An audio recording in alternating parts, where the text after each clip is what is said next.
Dive into the fun world of letters with Sparkle Denae's ABC Word Chase and Coloring Book. Looking for an exciting and educational way to help your little ones explore their ABCs? Look no further. This engaging book not only allows your child to practice tracing the alphabet, but also includes tracing words and coloring fun pictures in between. It's kid-friendly, kid-approved, and the perfect blend of learning and creativity. Get your copy today and watch your child's learning journey light up with joy. Come explore the world of t-shirts and self-expression by visiting In the Loop Radio Etsy shop. No matter what type of person you are, a trendsetter or a free spirit, our varied selection of t-shirts is made to complement your unique style. Shopping at In the Loop Radio isn't just about finding exceptional goods. It's about connecting with a vibrant community that celebrates creativity. So, don't hesitate to visit us, and let your next stop be your best stop at In the Loop Radio Etsy shop. Looking for custom products with a flair? Then stop by our new Etsy shop at Fit So Flawless Customs. Our curated collection features a diverse array of handcrafted treasures that add a touch of uniqueness to your life. Whether you're searching for the perfect gift or looking to treat yourself to something new, we got you covered. So don't be shy. Give us a try at Fit So Flawless, where you will find your fit. Hey everyone, and welcome back to the LifeScope channel. On your way in, be sure to like, share, definitely subscribe and support the channel. It's always appreciated. So I want to go ahead and get into talking about the Naziah Harris situation. I do remember seeing her missing poster, but now that the information has really come out about her, it's a rabbit hole I didn't see myself going down. So let's take a look at this clip and I'll be back.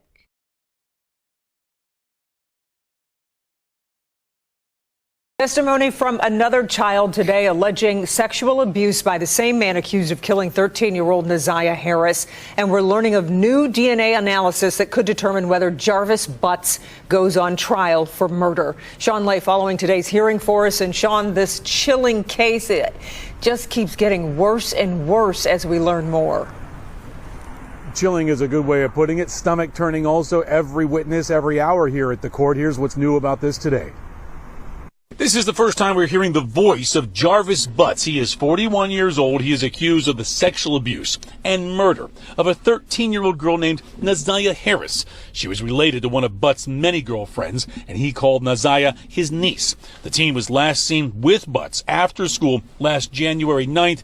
Then Naziah Harris went missing. Police brought Butts in for this interrogation during a search for her, where Butts told police everything he knew about the girl was on his cell phone that police seized during a search warrant. You have to listen very closely to pick up what Butts is saying, but he says he has nothing to hide. Everything is in my phone. Y'all have possession of my phone. Take a look at it, go through it. So I don't know what that's about. I don't know why would she say that. A co-worker of Butts testified that Butts and Naziah Harris were at their auto repair shop the evening Naziah Harris vanished. But Butts told investigators the last time he saw Naziah was weeks before. Yes, he stated to me that he had last seen her at the end of December or early January sometime at the grandmother's house getting her hair done. Okay. And did he say anything about knowing where Naziah's bus stop was? Yes. Okay. What did he say about that? He said that the bus stop, her bus stop was at a 3-mile drive in Cornwall. Back here live outside 36th District Court. Keep in mind, everyone, this is not a trial. It's a preliminary examination to see if a judge will move Butts on to face a murder and sexual assault trial. It's going to continue tomorrow. What's happening here is that there's no body to point to. Naziah Harris's remains have never been found, so prosecutors are taking their time to link every dot they can to this defendant. We'll be here tomorrow. It'll also be streaming live on Local 4 Plus. Check it out because it is eye-opening. Live tonight downtown. Sean Lay, Local 4. Back so much chilling testimony today and more to come. As you mentioned, Sean, we appreciate it. So there is a lot to unpack in the case of Naziah Harris. And it does raises difficult questions about whether or not the adults in her life could have done more to protect her. And the answer is yes. If you had that question in your mind, let me go ahead and just tell you the answer. It's yes. This is a very deeply troubling situation, and there are multiple perspectives to consider. One of them being the guardianship. Now, Naziah's grandmother was her guardian and reported her missing. From the available information, it appears that she acted responsibly within her means. However, people are asking questions on whether or not there were earlier signs of danger from Jarvis Butts that might have been addressed. So let me just stop right there first, because I saw a podcast that's on YouTube, Community Advocate Network, where you have two of Naziah's blood relatives, one being her great aunt and her cousin. And they were on there giving context as to why this could happen, as well as, I guess, combating some of the misinformation that is out there. So according to Naziah's cousin, she is the product of her mother and father who were trying to establish or get some type of working relationship going. However, the more that they hung out with each other, the closer they got. And Naziah's father, he already had his own family. So when Naziah's mother was pregnant with her, she had that thought in her head of maybe not keeping her, and instead she did. So that is the beginning of Naziah coming into the world. As I continue to listen to this podcast and find out a lot about the family dynamic, what I came across is that the grandmother Annette, according to the great aunt, she was pregnant at the age of 11, and when she was Naziah's age, had suffered the same type of fate in terms of somebody messing with her. And this is why I will never, ever, ever, ever think that pedophiles could be reformed and that they should eat dirt cookies permanently, because their actions, their degeneracy has a long-lasting effect.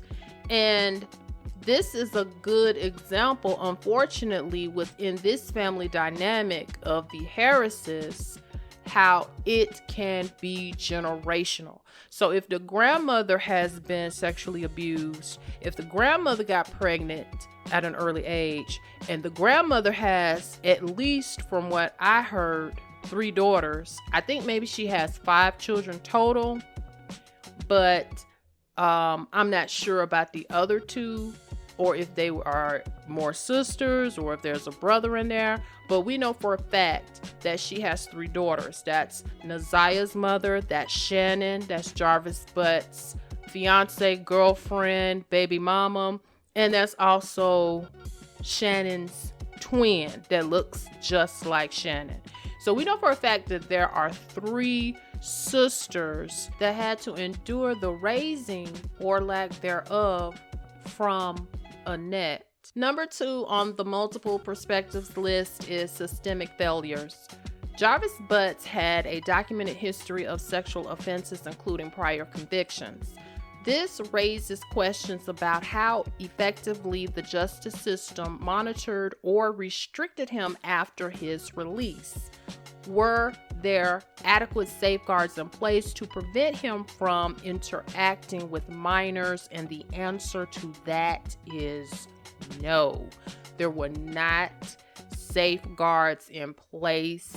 In fact, it was said in this podcast that at one point in time, he was on the sex offenders list, and then to the great aunt's knowledge, he wasn't, or he stopped being as of like 2019. So it's like, well, how were you just able to get out of not being registered? Like, who is not keeping up with you? Because you would think if you have a list so that people could know, then why aren't you continuously being on that? Especially when it has been said that he has sexually assaulted a 4-year-old child and gave them an STD.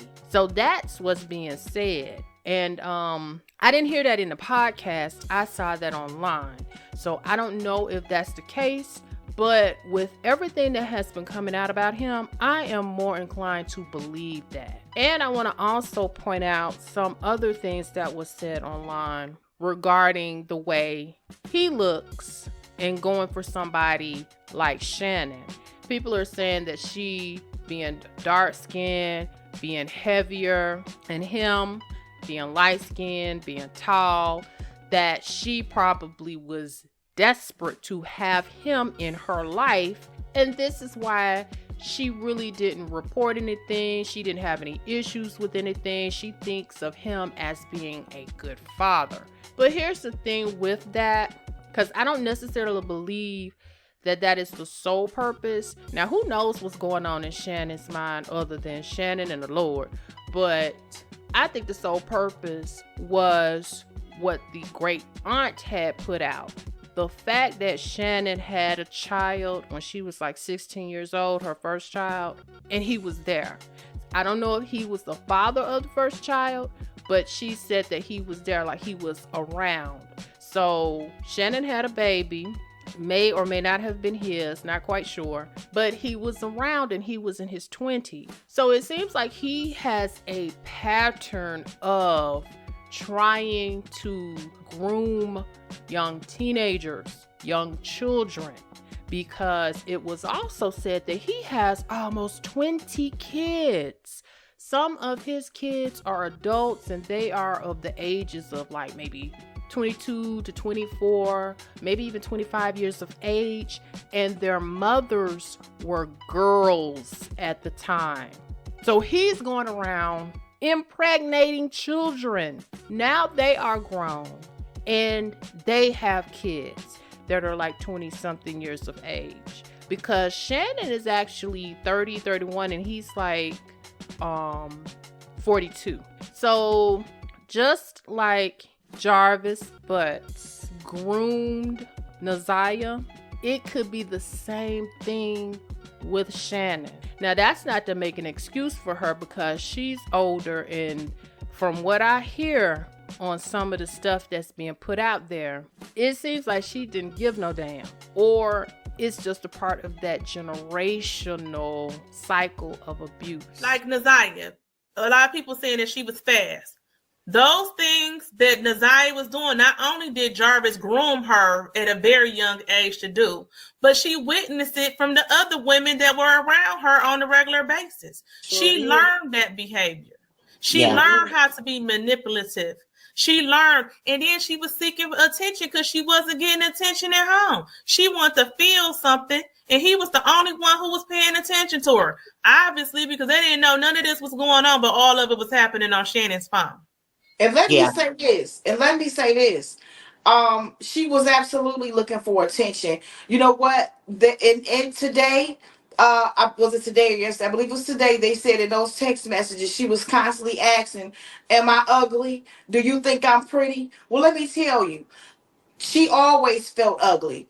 She had very low self-esteem. And I was the one, I would always say, "You are beautiful." That's how I gave her the nickname Pretty Eyes, because her nickname from her mom is Tuda. And then we also call her Zaza. However, I wanted to go the extra mile and make her feel pretty when I call her name. And so I gave her Pretty Eyes, because she had some beautiful, gorgeous eyes. She's a beautiful girl.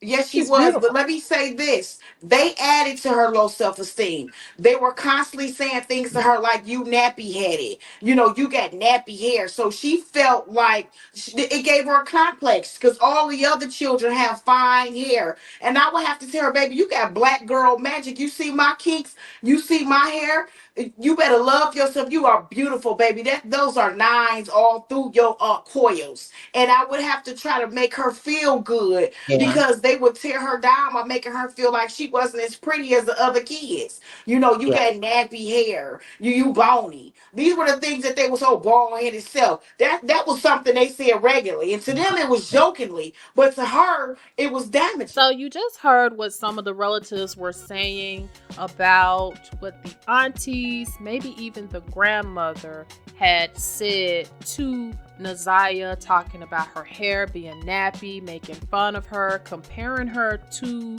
the other children who may have a different grade of hair. So basically breaking down this little girl in the household. And in this same household, you got this rotten bastard ass pedophile who is giving her money, who is probably telling her that she is pretty and taking advantage of her. So when people try to give Naziah the label that she is fast based off of the text messages, it is definitely unfair.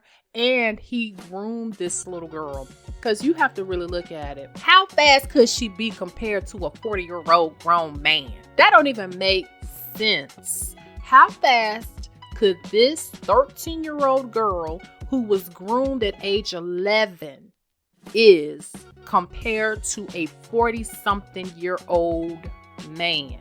So it's an unfair title to put on this child. And it is a part of Stockholm Syndrome. And unfortunately, because the females that was surrounding her in her household, not the ones that's speaking up on that podcast, who tried to get her, who tried to make a difference in her life, not those females, but the immediate females that was around her on a regular basis, they ain't shit. So they couldn't even get her things such as her maxi pads. And it's so sad to just hear that could happen to this little girl. I do, however, want to give a little bit of grace to Naziah's mother, because whatever she went through as a child herself, it made her basically unable to raise her own child. Like, sometimes you can't get past your own trauma, and instead of allowing yourself to take your trauma out on the people that's closest to you, especially if you are not trying to get help and release all of that pain, you know, it could get ugly. So she did the best possible thing that she probably thought she could do, which is leave her child in the custody of her mother. However, though, if you grew up under your mother and you know what it is, then that's where I would have a problem with seeing, is this actually the best option? I get that you couldn't raise her and maybe you were on drugs at the time, but you leaving her with your mother and you were raised up under a net. So it's one of those things where it seemed like she just tried to do the best that she could, and it still came out in a terrible way. Now with the father, they said that the father has passed away, but he allegedly was paying child support and he had his own family, so they didn't know anything about Naziah being his child until now. And it seems like the mother and the father, when they heard that she was missing last year, they sprung into action and they tried to help and they tried to come together and I guess do whatever they could to find them. So although this is still just a very tragic story, it seemed like there were a few people that were trying to make a difference in this child's life. Which leads me to my third point in multiple perspectives, which is community accountability. In some cases, communities might overlook warning signs or fail to intervene when a child is at risk. If Butts' behavior was known to others, it might reflect a broader failure to report suspicious or harmful actions. And the last point that I want to try to make is the institutional failure, which schools, social services, and law enforcement often play crucial roles in protecting vulnerable children. If warning signs of abuse or exploitation were present but not acted upon, these institutions could bear some responsibility. So, what do you guys think with everything that has been said? What do you guys think about this case in general? And I really got to watch a little more of court TV just to keep up with what is going to happen with Jarvis Butts. I hope he get everything that he deserves and then some. And those that failed her, I hope that they get it too. Anyway, let me know what you think. Don't forget to like, share, definitely subscribe and support the channel. And until next time, bye.